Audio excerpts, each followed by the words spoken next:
So I don't think I'm able to see with this outline here with how many people have joined. I don't see the chat either. I just see I'm sharing my screen, so I'm very focused on my presentation.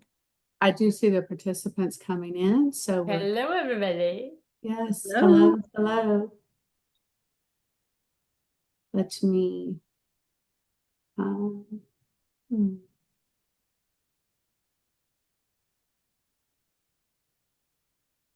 Trying to see if we can.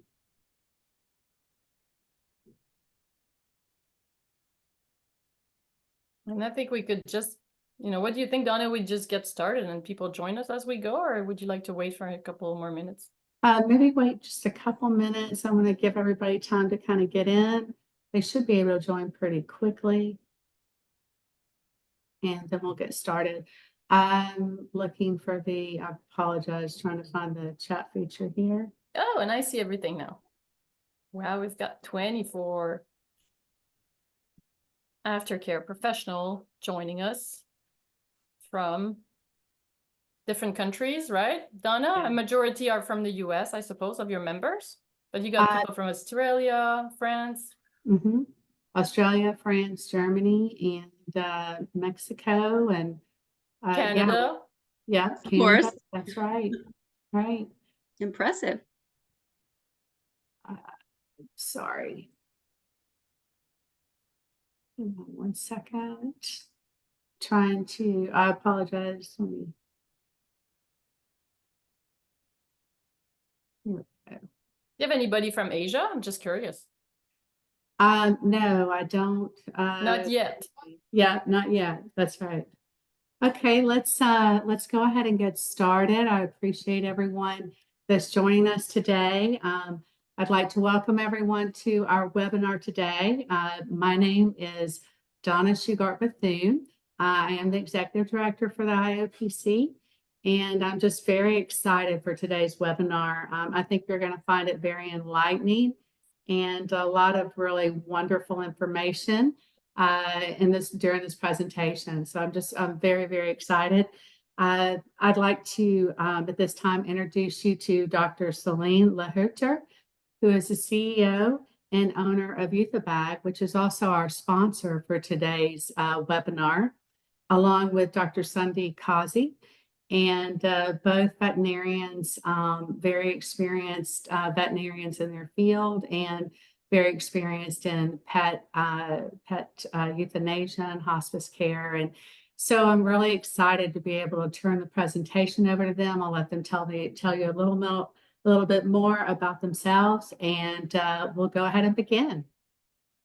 Thank you, Donna. So I believe we talked together about probably over 5 years ago, if not close to 10 years ago, on how to break down the walls between the cremation crematorium teams and veterinary teams, because we can only work better together and learn from each other. So welcome, everybody. Thank you for taking some time to be with us today. For lunchtime, let's talk about how to improve our teamwork here. So I'm Celine, and Sundhi is with me. We look like we're new grads, but we actually have both of us. We didn't put any filter, by the way. 20 years of experience in the vet field. So this is me with my little special dog. Of course, I've got a special dog. As being a vet team professional, I have a really special dog that I rescued, and he's hyper vigilant, and he's making me a better person and a better pet owner and a better veterinarian. Who is with you on the picture, Sundhi? So I still do some vaccine work. I make up for the 10 years that I didn't get puppy hugs and kitten hugs. So I am cuddling a very wiggly little puppy there. I don't remember his name, but he was precious. That was about as still as we could get him for that photo. Yeah, he's a little blurred. We can feel the and energy in there. Yeah. So quickly, just wanted to introduce you to our team at Euthabag. We are a team of vet professionals, pet lovers.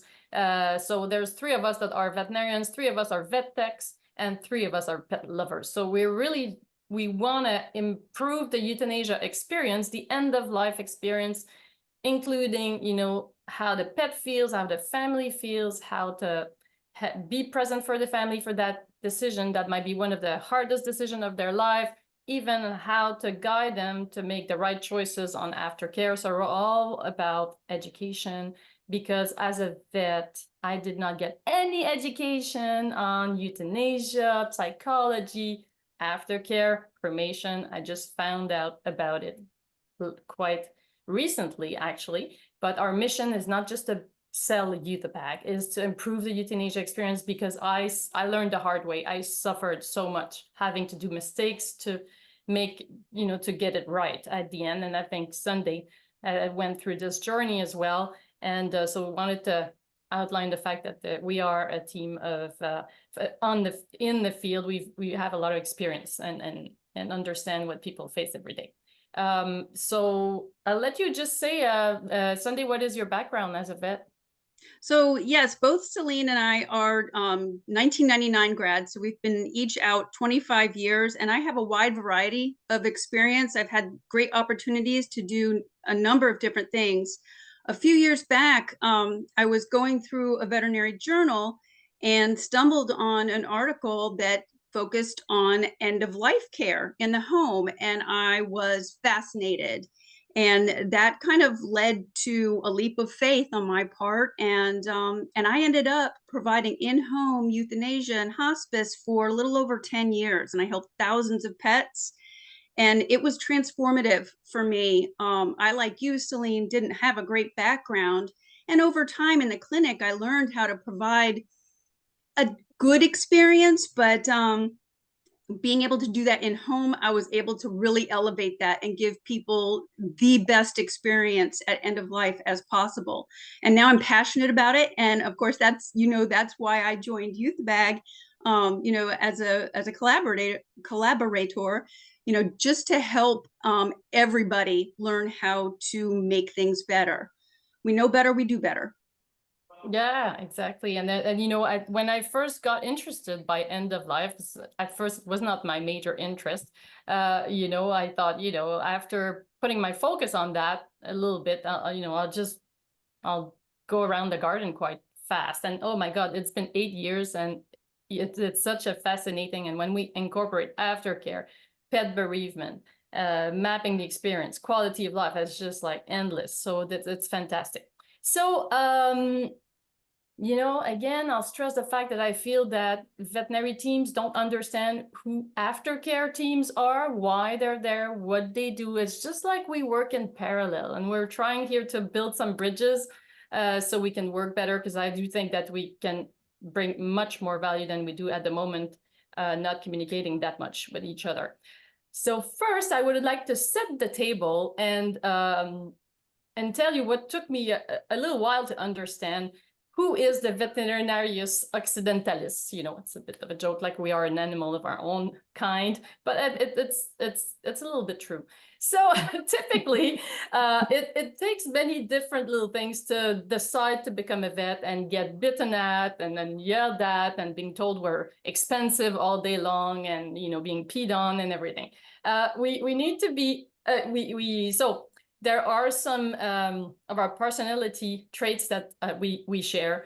We're typically, that you might not know, and I know that you guys in the aftercare field think that we veterinarians are very strange animals, very strange people. But number one, so we'll try to just you know, make it clearer by understanding who we are. So typically, believe it or not, vets are introverts. So we decided to dedicate our life taking care of pets because we like pets better than people most of the time. Some of us don't, but you know, there's this strange relationship between us and humans. So we're typically introvert. We feel better around pets than we do with people. So that's why sometimes when you as aftercare providers perceive us as cold or weird, or we don't give you eye contact, things like that, it's just because we don't quite know how to deal with people. We're also hypersensitive. So that in practice means that, let's say we're told by one client out of 100 we take it so personal because we're hypersensitive. So we're like, oh my God, everybody thinks I'm so expensive because that one lady told me that. And the rest of the people, you know, think that it's okay, but they won't tell me. I will just remember the one that complained about me. We're very empathetic, so we're very sensitive. We open our heart, so we're very permeable to people's emotions. So that's why sometimes we close up because it's just too much for our little person. We're very analytical, so we like to base our studies, our decisions on studies and science and everything. So on one side, we're very, very emotional, and on the other side, we're very analytical. So it makes our behavior a little strange sometimes, a little hard to understand. Why do the vet pick that cremation provider and not this one? Like, and you know, you don't understand. It's because there's multiple aspects to the way we make decisions. We're also perfectionists. So it's just the way we are and the way we were trained as well at vet school. I'm just always looking for the best standards, the best material, the best procedures, and I recommend everything. And then you're like, well, yeah, but sometimes some of you for aftercare provider, you just don't recommend necessarily the best. The problem is, for some reason, it looks like it's a little bit, is it because it's taboo? I don't know, but we don't talk about it. We don't understand what aftercare means. We don't understand the benefits to the family. We don't understand the hazards and all the problems that could be created by the choices we make. So, you know, it's a question of perception as usual on the reactions that vets might have and the behavior you have been facing with the clients that you're trying to get in your operations. So we could be looked at as cold or introverts, but it's the opposite. We're just hypersensitive. We don't know what to do with our emotions and our body language. Just want to show that study that was done by DVM 360. By the way, you know, a lot of people think that vets are in the field to make good money. Hey, with the study we made, and the talent that we have, we could be making a much more money being a dentist or physicians or, you know, even a physiotherapist. 95% of us went there because we want to work with animals. So it's just good to put that back in perception, in the perspective.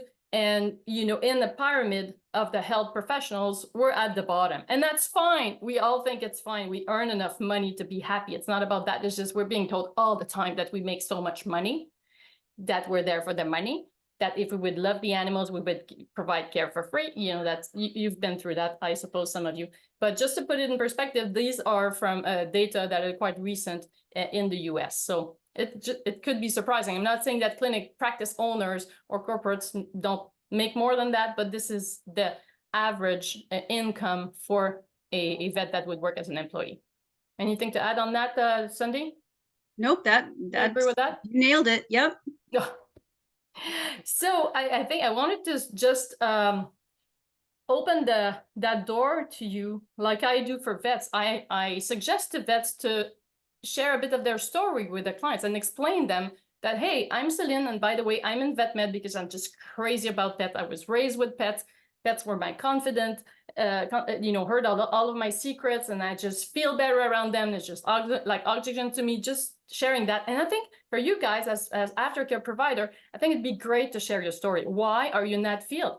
And I feel that the more I know the people in the aftercare industry, the more I like you guys, because you all have your story, and most of you have been there because you have your story with your pet and you were not quite satisfied with the services that you got, and you said, you know what, I'm gonna be the one providing this. Just like me with Youth Bag, it was killing me to just put something as precious as a pet in a garbage bag. Like I couldn't do it. After a couple of thousands of times, I'm just like, you know what, this is not me. This is not why I'm in the field. So look for an option, couldn't find anything. I'm like, hey, I'll design one. But for example, the aftercare provider I used to work with in Quebec, you know, they went through this pain with their own pet and they were not satisfied, and they decided to open a crematorium, and they did such a good job. And then after, when I heard about their story, I was able to tell my client, you know what, Jacques and Chantal, I know them and I know why they're there. And that's all they do. Pet cremation. They're devoted, they're committed to be there for the family. And that's something that for some reason, it doesn't come to us by default. We don't quite understand it. We don't feel that by default. So it needs to be kind of explained or shown, and just example, sharing with the clinic you're meeting to offer your services. Well, this is my pet. This is his, done the whole story. But, you know, I'm a pet person as well. And we share this love for pet, this love for caring for families and pet. I think it's something so simple. It's so basic, but I think it does have some benefit. So I'll hand the mic to to Sunday. It will allow your ears to rest from my Quebec accent. Go ahead. So thank you, Celine. So Dr. Celine and I have plenty of opinions on what we think is important when we're selecting a crematory partner, but we really wanted more input. We wanted to cast a wider net. We wanted more data for you. So these days, the easiest way to do that is on social media. So we created a poll for a couple of groups of US veterinarians on Facebook.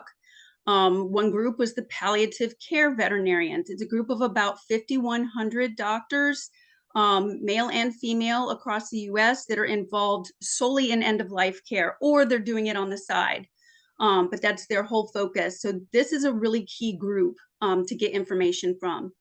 The other group is a larger group. I believe there's about 56,000 in the DVM moms group, but they encompass all sorts of different walks of practice. Some are not actually practicing anymore. Some are in academia.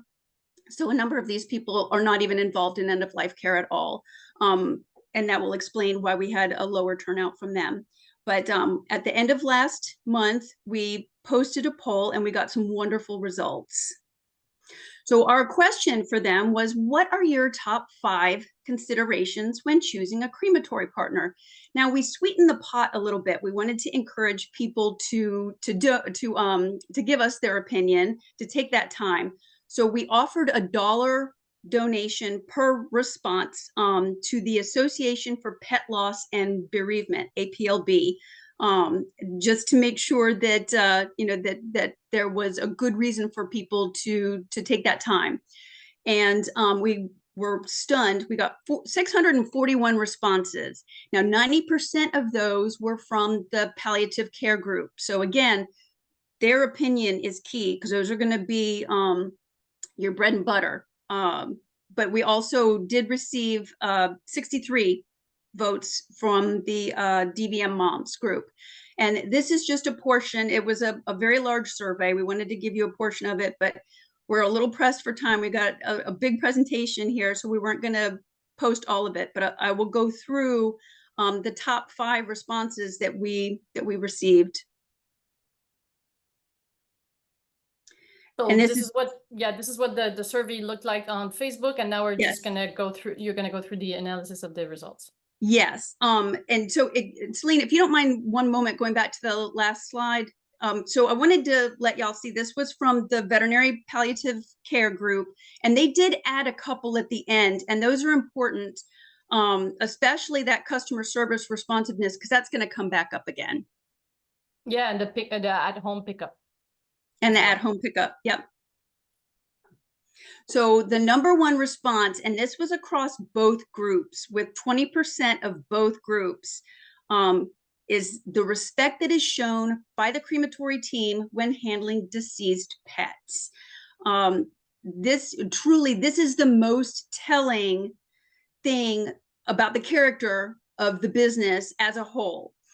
If deceased pets aren't being moved and transported with care and respect in front of vet staff and clients, then our imaginations will run wild about what happens once they arrive at the crematory.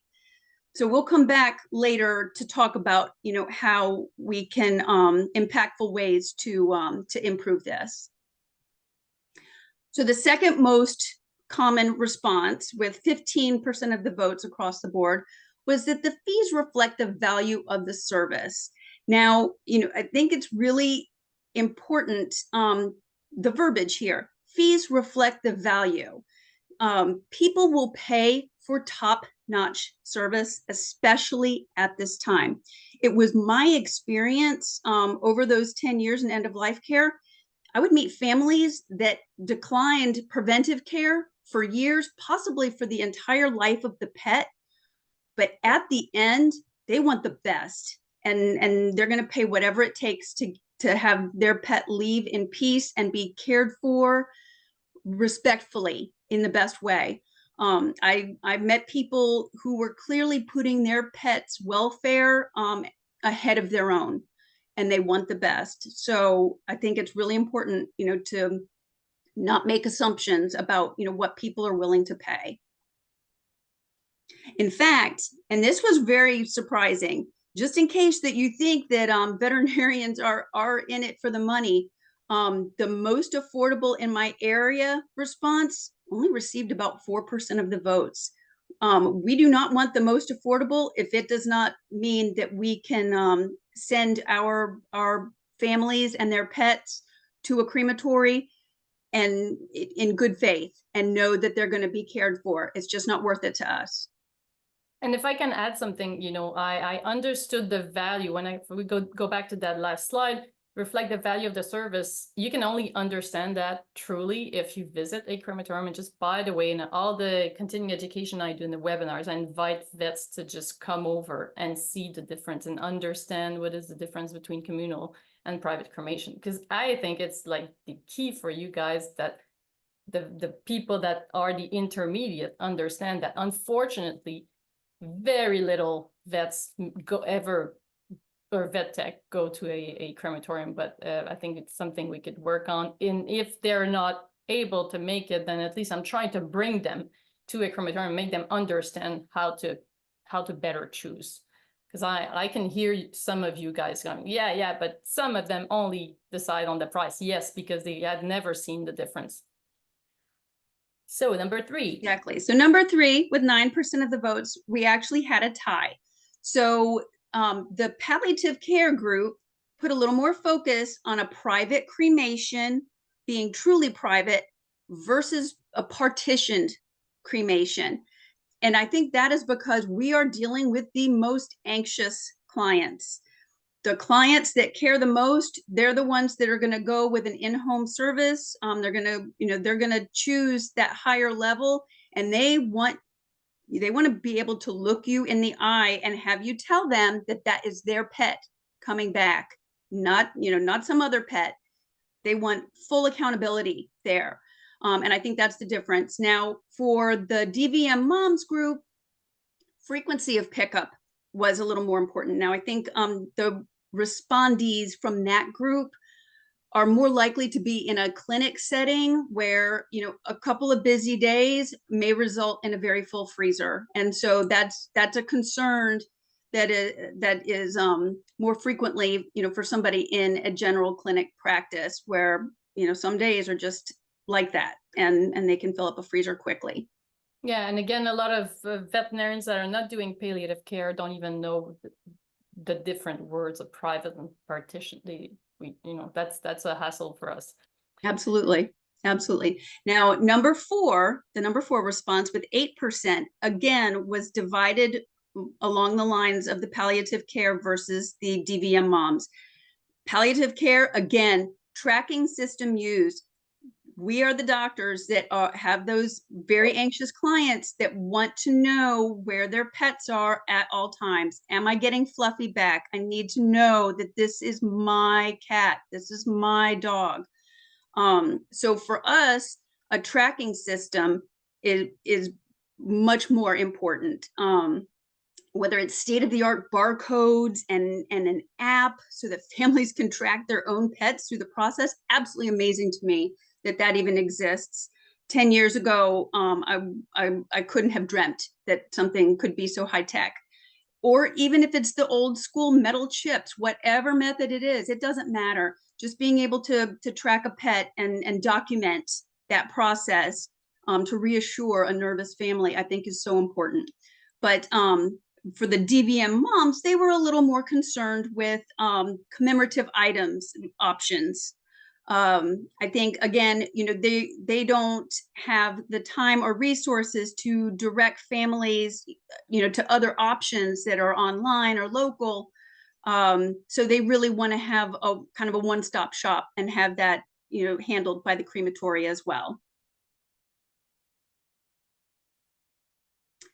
Number 5, customer service with 7% of the votes. Now, the really important thing here is that we did not have an option in our original poll that was specifically customer service. Now, we had some options that kind of danced around that, but as we had shown in that prior slide, one of the palliative care vets actually wrote in customer service, responsiveness, veterinary facing and client facing. And I think that was really important because they typed that option in early on, and then a lot of the respondents chose it. So clearly we missed out on that. I'm glad that doctor added that, because it ended up coming in number 5. It was that important, and we agree. We all breathe so much easier when we know that our clients and their beloved furry family members are in good hands. We don't want to worry about them encountering rude people on the phone or in person. We just want to know that everybody is being cared for the way we want them to. So we did have a few surprises in our poll. I was particularly surprised at the low response. It was less than 1% for special pricing for veterinary staff.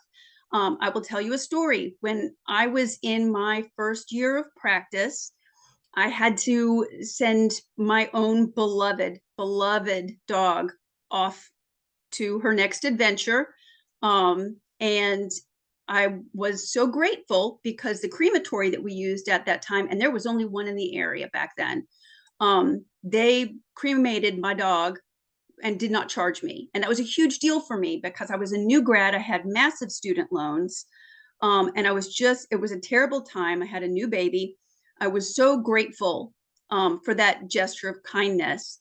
But by the same token, this was a long time ago. My very beloved dog came back in a plastic bag that was kind of wedged into a plastic tub with a lid. And that's what they had at the time. That was my first experience. I didn't know any better.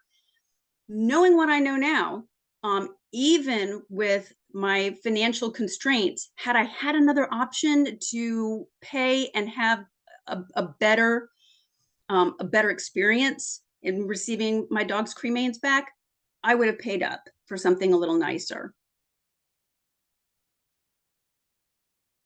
Then there's environmental stewardship, which is a huge deal for our company. So Youth the Bag is very environmentally focused, and we want everybody to be, but that did come in at about 2 to 3%. So at this point, that is not a priority, certainly not in the top 5. But maybe in the future, as we're all moving towards doing better, maybe that can become more of a priority as, in the next few years. And if I can add something on the pricing for vet staff, in my experience, I think it's a win-win, because when the veterinary professional is able to say, I use them for my own pet, like what a difference. So if you're not offering that already, I think it's a very competitive feature, if you want, just because it's just like the food that sometimes we get at a special pricing. You say, oh yeah, well my dog's on that food, and people are like, oh, they feel much more confident about that food.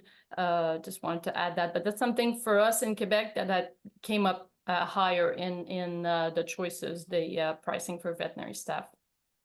Yep, completely agree.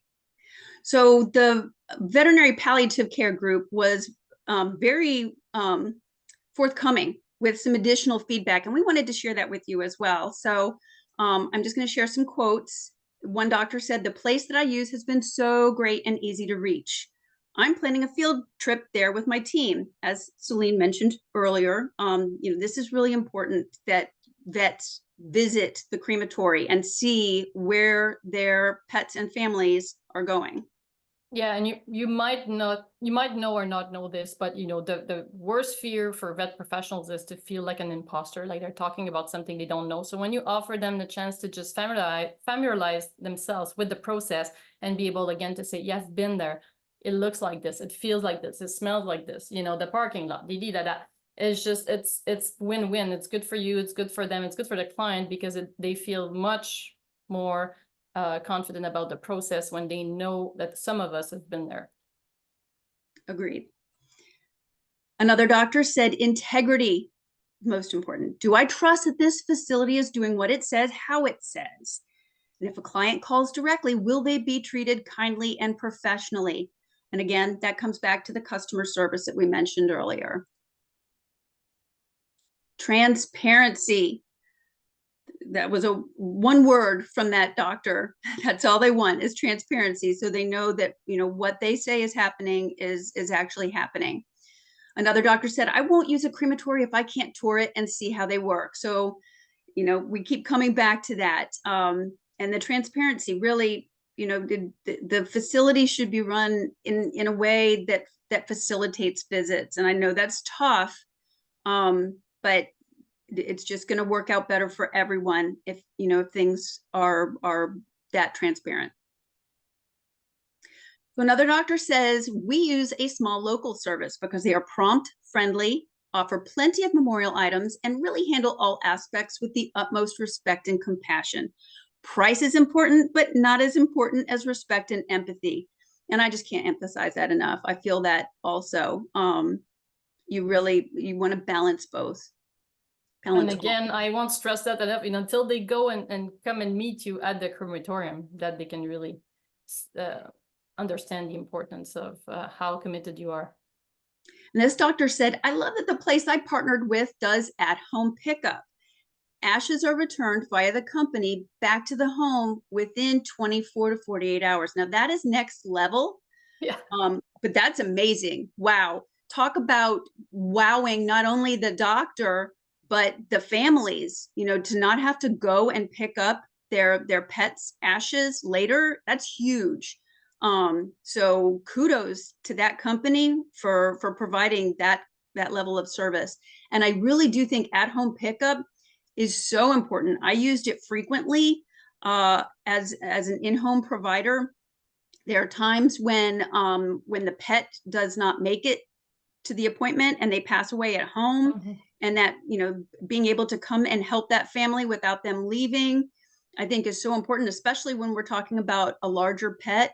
And I know, as a doctor that traveled into homes alone, I didn't have somebody there to help me. And there were times when either the family did not feel physically or mentally okay to help me move a pet, or the pet was just too big. And the company that I worked with was amazing, and I would just coordinate, and they would meet me there, and everybody was always so impressed with them and their response and their customer service and their appearance. They were perfect. Another doctor said, I know clients are getting the services they want and the items are of good quality presented in a nice way. I do not use a crematorium in my area that simply placed my cat's ashes in a plastic bag only. I had my own urn and did a horrible paw print. So I would say, obviously plastic bags are necessary so that we're not aerosolizing the ashes, but they make these lovely, inexpensive velvet bags that you can tuck that plastic bag into, and that is immensely more attractive to look at. So I'm a big fan of the velvet bags. Paw prints are tough, but I do recommend taking the time, to keep working on that paw print until you get a decent looking one. Don't rush that, because that is the only memento, that they are going to have, and it's so important. This doctor said, my choice was for local, where pets don't go into a freezer. Human funeral directors handling the pets. And for communal, I went with ease and professionalism. So, there are instances, I guess, where, some crematories are able to keep up so that the pets don't need to go into a freezer. I think that's the exception rather than the rule, but that's great, I guess, if you can stay on top of things and they don't need to go into a temperature controlled situation. That was the word I always used. I don't like the word freezer. If I was ever talking to a family, I would say that their pet needed to be kept in a temperature controlled area to make sure that they were treated respectfully. And that's the verbiage I used, if that helps. The same kind of place where you keep ice cream. No, no. And other good things, right? Yeah. Yummy things. I just want to, I may add here that, you know, what I often tell the vets is I'm like, stop playing stop playing funeral director at your clinic. You don't have time. You're not really good at it. You don't really thrive at it. Why wouldn't you just send your clients to the professionals? Send them to the crematorium, share the website with them. They can go visit, they can call. They've got people that are waiting to provide higher quality service than you are actually providing. So just, by the way, just want to share that I'm with you guys. I'm trying to make this evolve and that overall we give a better service to the families. Absolutely. So we want to share some impactful ways that to improve the respectful handling that we've made such a big deal about. I think it is crucial to use a stretcher, whether it's one person or two people. When you're dealing with larger pets, presumably dogs, you really need an easier way to respectfully move them. The stretcher should be easy to disinfect, so it can be disinfected in between each pet, and it needs to have straps to keep the pet secured. And I think wheels at the end facilitate the ability of one person to move a heavier pet. I know there was a situation where I needed to move a 60+ pound dog by myself. And I was able to do that with my wonderful stretcher. That in the US, Jorvet has a great stretcher for under $100. I bought a stretcher for my crematory because I felt that strongly about it, and they love it. So if anybody is interested in that information about that, they're welcome to email me. The second thing is professional appearance. This is so important. I've seen all sorts of different things I've worked with 6 different crematories, and I've seen everything. So I think collared shirts and khaki pants are a wonderful, very simple, appealing way to have your employees dress. Even better if you can have the collared shirt embroidered with your logo. That just speaks volumes. I also think that the vehicle is so important. Dr. Celine does not believe me, but in the South, in the US, they are still moving deceased pets in open bed pickup trucks in some areas. And I've seen this, so I know it happens. I think it's so important to have a clean, covered vehicle. So, if you're still in a situation where you have to use an open bed pickup truck, just as soon as you are able, I think getting a cap at the very least, and just move up as finances allow. But it does happen. So with the advance of social media, a negative experience can instantly become viral. In this case, this poor young woman said that seeing my dog carried out in a trash bag after euthanasia will always haunt me. And in my decade in end-of-life care, I heard about trash bags quite frequently. So, it happens that people will see this or they'll hear about it, and these things, they take off, and the next thing you know, you have an angry mob, virtually an angry mob with their torches and pitchforks. You just don't want this to happen, and it's completely avoidable. It didn't used to be. It used to be that all we had was the trash bags, but now we can transition to a designated body bag and eliminate the use of the plastic cadaver bags, which are glorified trash bags. They really are. Doesn't matter what color they are.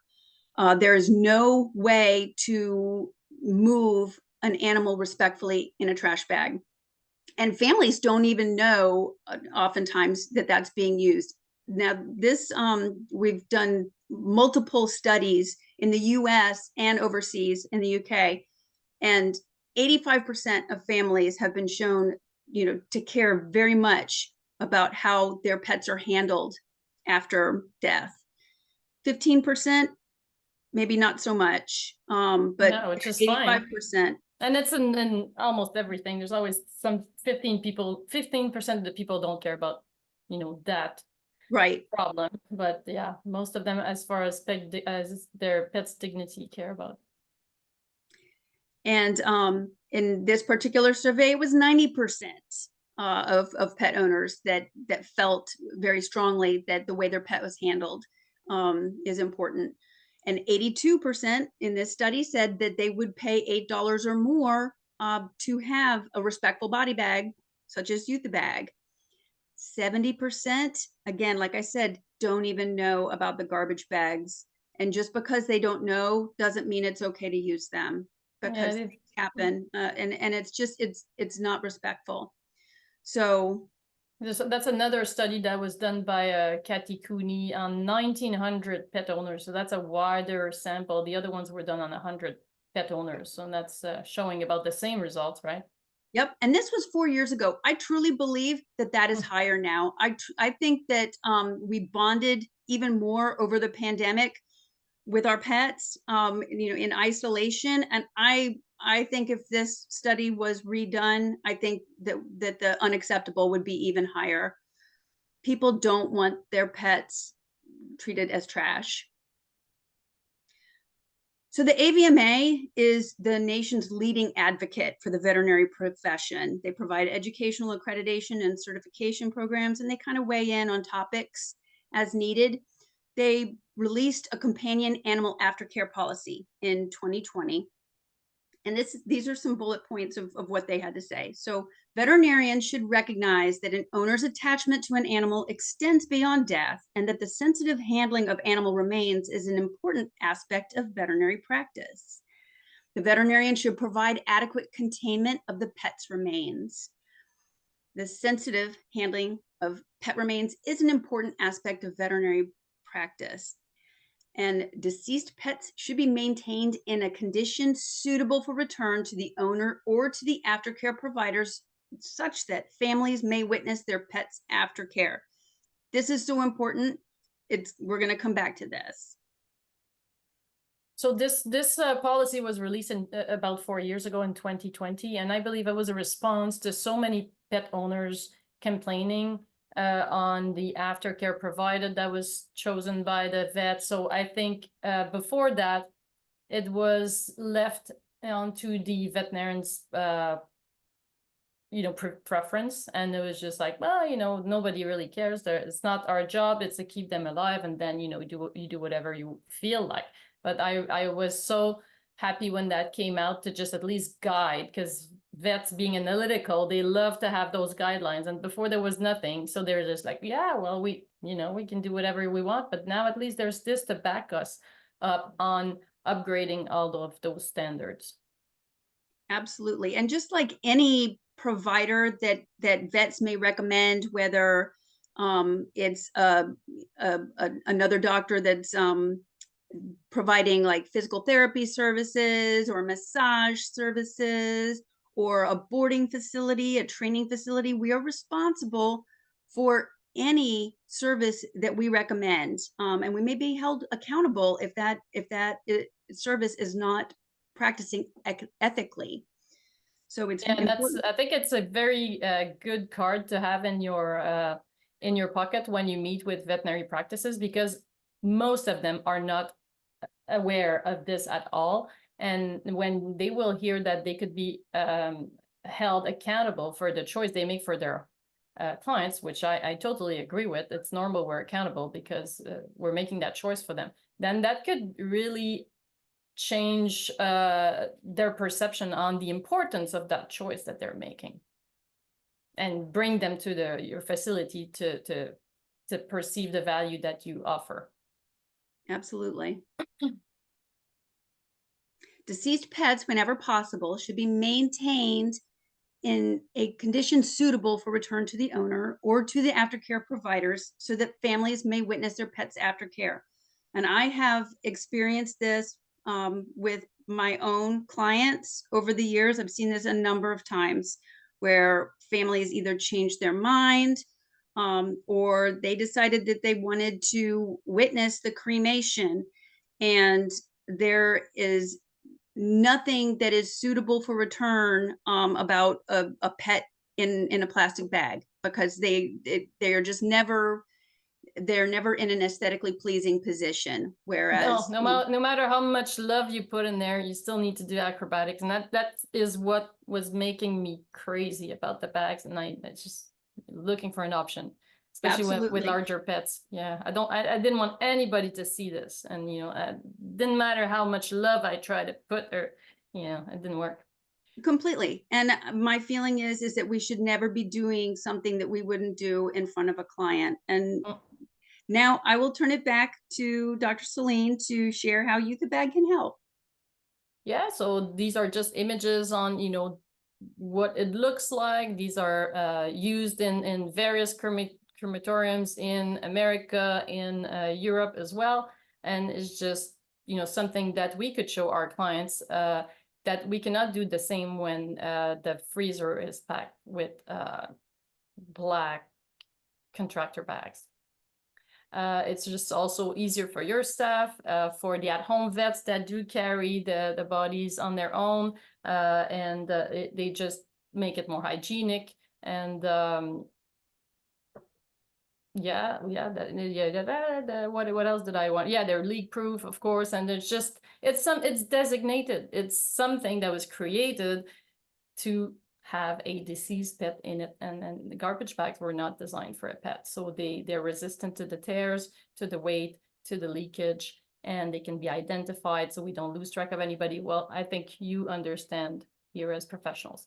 So our idea here is just to share some of our experience where improving the body care standard has been shown to be a feel-good profit center, because the crematorium had something different to offer from the competition, and also the vet practices. They just feel much better about it. You just feel they respect that standard of care that they provide when the pets are alive throughout the process. So the cremation centers that we work with have increased their cost of cremation in general. I mean, most of them, some of them have done that. Everybody does what they want.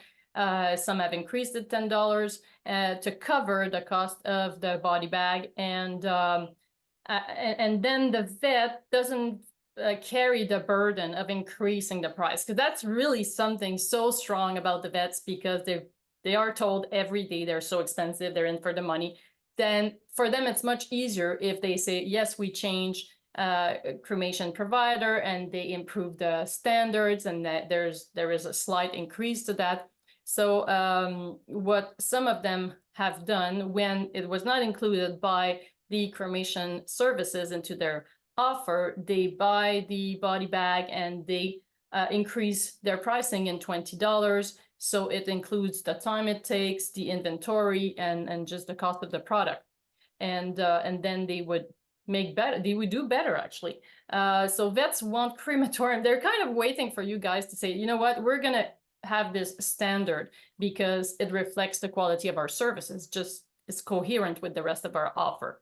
And then vets feel that if the cremation increased by $10, I will pass it on to my client, and I don't carry the burden of the choice. We have emergency centers in Quebec that have used You the Bag for 8 years now, almost 10, and they increased $20 for all their euthanasia and cremation, and they increased their sales in close to $1 million in 10 years. They had 0 complaints on the increase of the price, because we know that dignity is priceless. Dignity is important for most clients. And the vet tech come to our booth in Quebec, they come running and say, thank you for bringing this product to us. There was an era before a designated respectful body bag and after, when I needed to put 2 contractor bags together and duct tape them, and then it will leak. And I mean, I'm like, what? We provide such elevated, evolved medicine when you're just duct taping 2 bags to put a Great Dane. And I mean, it's like, where am I? What am I doing? So that's something that we've experienced with the emergency centers, and we have enough years of experience to say that it's been a win-win situation for the vet team and the cremation provider as well. So it just reflects, it's an expression, you know, it shows, it's like a card that shows in action the level of service that you want to provide. So it's just more presentable. We've got the two options here, and it's just something that talks. I don't need to I don't need to talk more than that. So some pricing is, so the product is available through the local veterinary distributors for veterinarians. For you cremation providers, it's also available through JorVet, which is our master distributor in the US. So depending on your volume, you can work with them. They have stock in the US, they ship within a week, or you can also work with us. And we're here to help. That's going to be the last section, just on what is the added value of our team. Again, it's our mission in action is we're here to help. We're here to increase the value. We're here to help you work better with the veterinary teams. So we developed all of the tools that I felt I needed in practice, and I didn't have time to make. So that's just a brief sample of what we developed, but we made some coloring pages for kids. We made a handout on how to talk about pet loss with children. That's something that creates quite a bit of anxiety in parents and vet team, as they don't know how to address that. And it's actually very simple. You know that, you guys are professionals. On our website, it's full of resources. We've got webinars, we've got handout tips on how to inject, what to inject, where, how to talk to the clients, the nonverbal, the verbal, quality of life, mapping the experience. So we developed over the years 7 hours of free training. We're going to upgrade that to 10 hours in 2025. We talk about exotic pet euthanasia. We talk about cremation. We explain cremation to the veterinarians. We talk about well-being as well. Pre-euthanasia sedation, it's major to improve the euthanasia experience, to have an animal that is calm, not feeling any pain, not feeling any stress. So that's available for your clients online, and just saving everybody a lot of time and a lot of suffering that I had to go through. So that's there for you. We even have one on cremation as my new mission, adding on to elevating body care, is making vets understand what is the difference between a private, a partition, and a group. Like, my main basic mission is what is the difference between a private cremation and a group cremation. It's not only like being with some friends in a group cremation, or do you want the ashes back? It's all about the treatment of the body, to the style of aftercare. Is it going to be funeral, or is it more a disposal of the body? And I really think that it's time to break that taboo in the vet space, and so I'm on it. Just to give you an idea of the feedback on our training that you can recommend, and in case you don't know, if you hand a solution to a veterinarian, he will be loyal to you for a very long time. You know, oh, I remember, it's that cremation center that told me I could send my staff to get educated on end of life for $0. They'll go like, oh, you know, thank you for that. And I will always be thankful for anybody that brought me a solution I could put in action in my practice. We take a long time to make decisions as vets, but once we make we're very loyal. So at least it's worth the investment. Now I feel prepared for euthanasia. I'm no longer afraid, confident and calm. That's after 1.5 hours of training for new grads. So that's my motivation, to just help them feel better around it. You know, helping them on the wording. For example, I don't want the client says, I don't want to make the decision. And you just tweak it a little bit and say, together, we will make the best decision for Fluffy. I'm a professional and you're the pet owner, and together we'll do the best for her. You know, things like, instead of you are making the right decision, we are making the right decision. For so many years, 15 years, I said, you're making the right decision. I'm just killing it, you know, you make it, you've got the burden, you feel guilty, I'm just here, I just do my job, you know. So instead of that, we just build that relationship and feel better all together. Also, I inform families, and we inform families, actually we inform vets, they do need to inform families on the hazard of home burial. So guys, we're with you. We're promoting every day, day and night on our platform to stop doing that crazy home burial without any knowledge, improvising themselves into being a funeral director. The pet owners go basically back home with a biohazard in their hand, that guinea pig they're gonna bury in their garden, that's going to be dug up by the neighbor's dog, then it's going to eat him and it's going to pass out and be brought to the clinic. What happened? Well, nobody explained to the pet owner what were the hazards. You know, the deepness, the distance from the house, and all those things. So it's so important. I just can't believe in 2024, people still leave those pets out of the clinic to be buried at home. So we promote your services.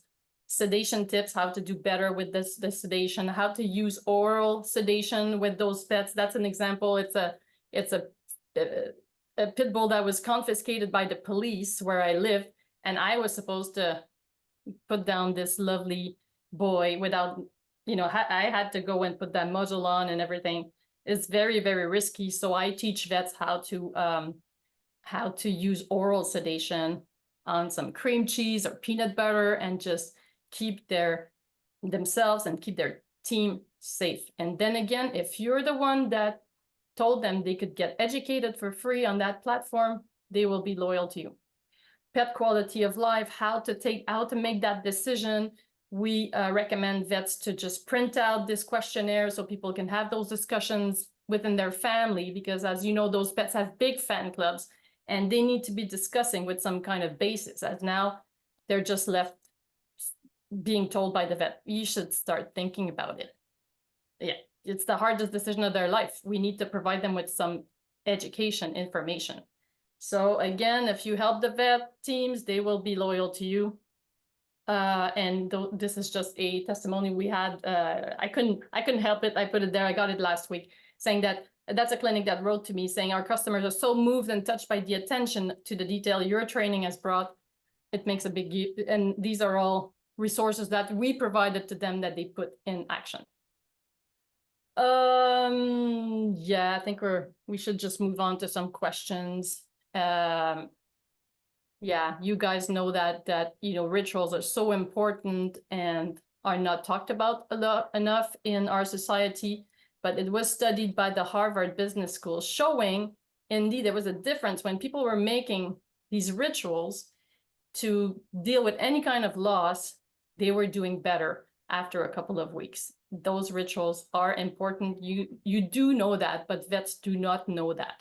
And our team helps giving ideas on how to honor that pet's memory, and how to give some. Oh, so we had the little video. We don't need to go through that.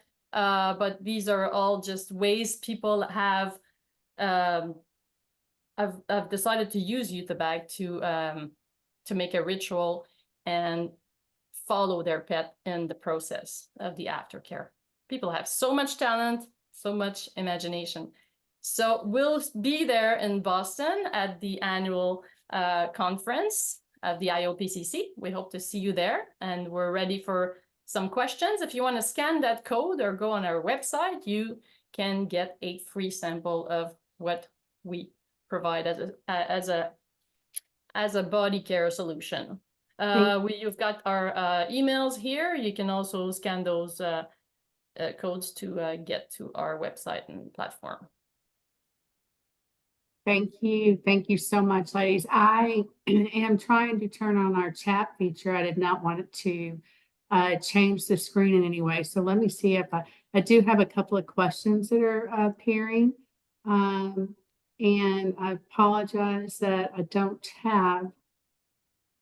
Actually, I can open the box. I see the Q&R, And so Nancy is thanking us for doing the presentation. Thank you for saying thank you, Nancy. It's hard to present in front of a screen without seeing your beautiful faces. It's a real challenge, I'm telling you.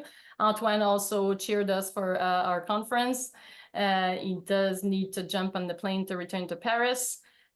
Is there anybody else that would have some questions? We do. I have Marlisha Martinez has a question.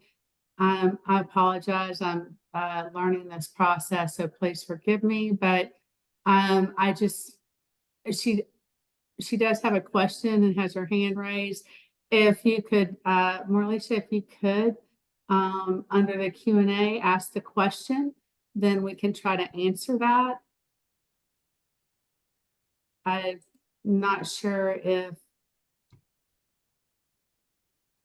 Let me see. Or you could unmute yourself, Marisha, if you'd like, and just ask us your question. Well, what I'll do, I will go ahead and just allow the talk. Let's see. There we go. Marlisha, are you there? Yes, I'm here. How you guys doing? Yeah, Hi. good. Good to see you guys' faces. It's been since 2022, since the conference I attended. I want to tell you guys that the Uther bag is amazing. 2 weeks ago, my beloved pit bull of 10 years crossed the Rainbow Bridge. And the vet that came out to the house, she didn't have a bag, but because I bought a lot for my business, I had to go to my storage, pull the Uther bag out. I was grateful to have it. It went viral on my TikTok because people had not even seen a Uther bag. And the vets did not have them. And when I had to take my beloved dog in for cremation, because my facility is not 100% open, I took her out to Hinsdale, where you guys took me to for the conference, and they were so loving and so caring. And it was about 15 other people coming in and out of the facility, all carrying trash bags. All carrying, and most of them was from different vets, mostly from different vets. And they all was looking at my Utho bag like, that's nice, you know. And a lot of vets don't know about them, and a lot of people don't know about them. And I can say that before they put her into the cooler, because I'm also a funeral director and embalmer, but I switched over for pets because I just love animals so much.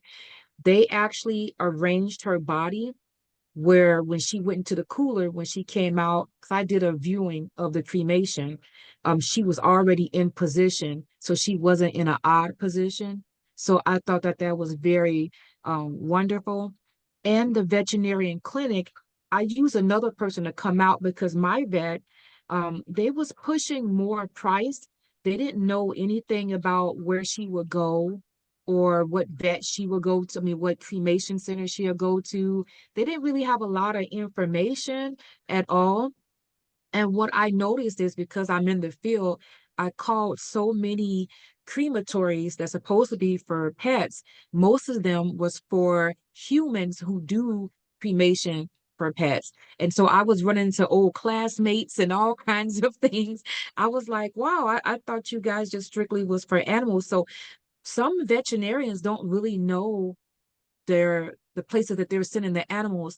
And then some places that I called, it took them a week to call back before I had put her down, or they didn't call back at all.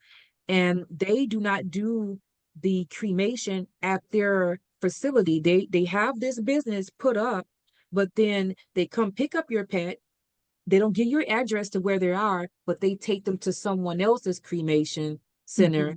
And then they pick the body up, and then so it goes through a couple of chains of different hands. So you got to be very careful of that. So it was an experience. This was the first animal that I had to cremate that belonged to me, and it was very hard. But I appreciate, because I had met you, Celine, and I had got those bags that year, and I'm just so grateful for those bags and for having Marlisha, the. I'm sorry.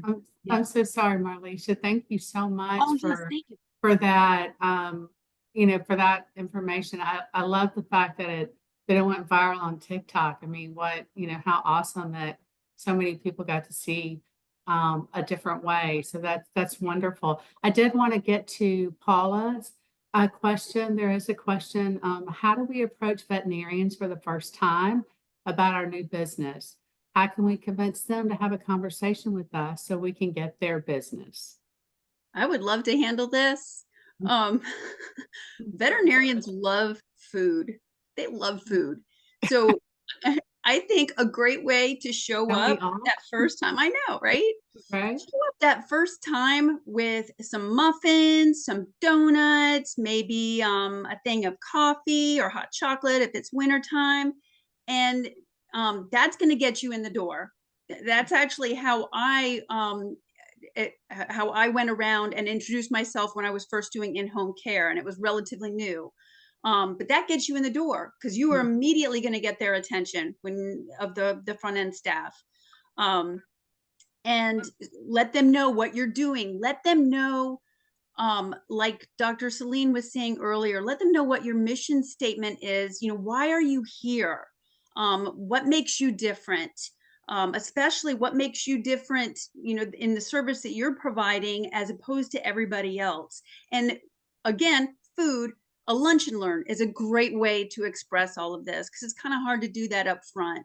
You need to be able to talk to the practice managers, the vets. Everybody needs to hear why you are the best, and offering a lunch and learn is a great way to do that. Yeah, and also I would add maybe, ask them who their provider is and why did they make this choice. You'd be curious to explain why you opened a new service and what is the added value. I would also invite them to your facility for eventually a lunch and learn on grief. Veterinary teams have zero education on how to handle a family-facing pet loss. So you could be sharing your best tips, 10 ways to support a family losing a pet, or things like super basic. But that's something I get from the vet teams a lot. Like, can you train us on just being more supportive with our families when they lose their pet, and also just showing what is the difference with your offer. I mean, just saying, we're opening this cremation facility because we want to modernize aftercare services in the area. It's been pretty much the same for so many years, and then we want to be offering something that is closer to the family's expectation, things like that. But you're right. I mean, it is a big challenge for you guys to just come up and then be able to talk to someone in a veterinary practice. Now, times were so crazy now. It's kind of, I heard it's slowing down a little bit. They're a little bit more open to invest in changing their practices because they have a little bit more time. But as Sunday said, just inviting them for lunch to just be able to share what you're doing, inviting them to your facility. I would agree with that with the lunch and learns. I will say one of the things that we do at the IAPC for our conferences, we always have roundtables, and we've done breakout sessions, and we've actually done a few breakout sessions on exactly how to conduct a lunch and learn and the different topics that you can offer in terms of, to your veterinary hospital. So I would encourage you, if you haven't signed up yet for our conference coming up in Boston, you definitely want to do that because, of course, these wonderful doctors are going to be there at the conference as well. And we're going to have a couple of roundtables, and that might be something we can include in our roundtable, something that we could add if it's a big interest, because I think that adds so much value, and I completely agree. I know that's something that we also did ourselves, and it was very, very effective. So I know we are kind of a little past our time, and I wanted to be sure to thank Dr. Celine and Dr. Sunday for your time and presentation, which was just absolutely wonderful. I know everyone feels the same. It was our first one. It was our first one, so it was it was interesting. We'll try to improve it, and share. Don't hesitate to share your feedback with us if you have more precise questions or things you'd like to would like us to address in a future presentation, because we're really into building that bridge and making your services better understood by the veterinary professionals. Yeah. Absolutely. Thank you Yeah. so much for having us, Donna. Well, I'm just, again, thank you so much for both being here. I think it's some great information. I hope that all of our members have enjoyed this. I do want to let you know that if you are not a member of the IAPC, I would encourage you to become a member, join the ranks of the best in facilities and business practices and operations. And if you are a member of the IAPC, again, thank you for being a member, being dedicated to offering the best in services. We are going to post this webinar on the member side of the website, so you will have access to that if you are a member of the IAPC. So again, I thank you everyone for your time. Thank you for great questions. And oh, I'm sorry, we have one more question. Maybe we could get to this really quick. Matthew said, I came over from the human cremation side of the business, retired funeral director, deputy coroner, certified pet crematory operator. Can I be grandfathered certification for the pet side? I can answer that question, Matthew.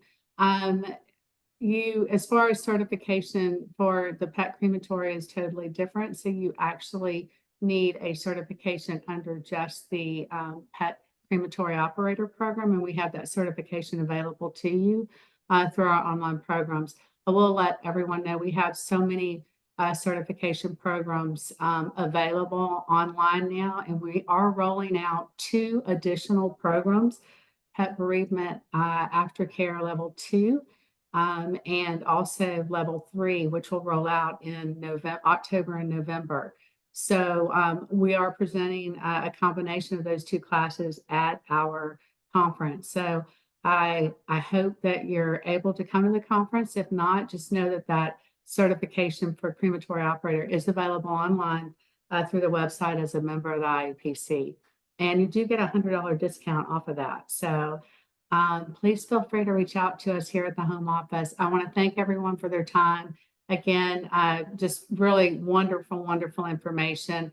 And I appreciate you bridging that gap for us and helping us to really make it a better experience for our hospitals, our crematories, and our pet parents overall. So thank you, ladies, so much. And I hope everyone enjoys the great rest of the week. Thank you, Donna. Thank you so much. Yeah, Great. what you do is so important. Thank you very much. Thank you. Thanks so Absolutely. much for everyone's time. Bye-bye. Bye.